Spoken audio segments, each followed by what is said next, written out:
Hello, we are going to quickly review the expanded form, standard form, and word form of a number. So let's say you're working with the number 67 today, so that is on my mind. Standard form of the number 67 is just the number 67. And what I have caught in class is that when we're working with one specific form at a time, the students do an excellent job, but we need to master the vocabulary.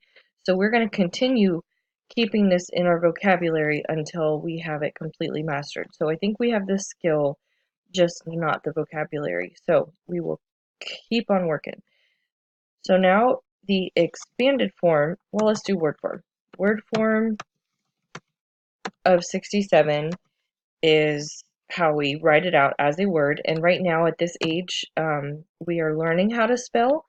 And so I strongly encourage them to look up at our board to learn how to spell it. They still have to be able to know which words to use, but this correct spelling is posted in the room at all times.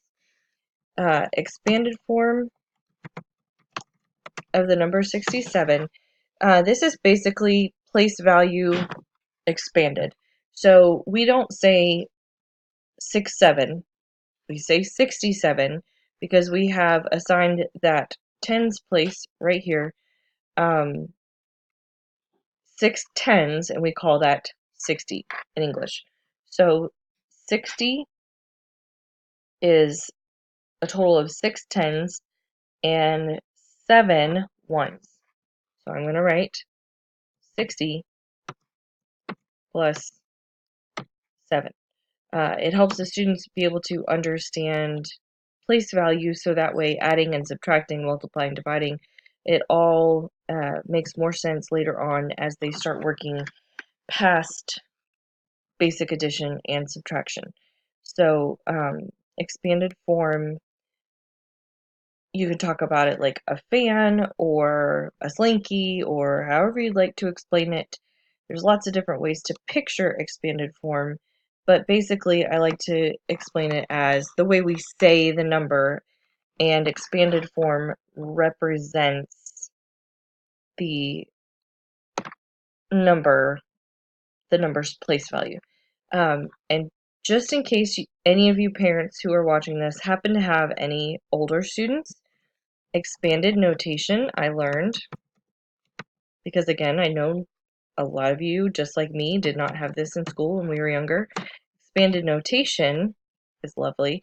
It is 6, whoops, open parentheses, 6 times 10, close parentheses, plus, I'm going from memory here, so I believe I'm doing this right, 7 times 1.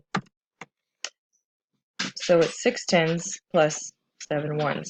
So we started that when I taught 3rd grade. So 3rd and 4th grade will also have expanded notation. So just thought I'd throw that in there for anyone who has any older students at home. And that is all for what we do. Standard form, word form, and expanded form are what we do in 2nd grade.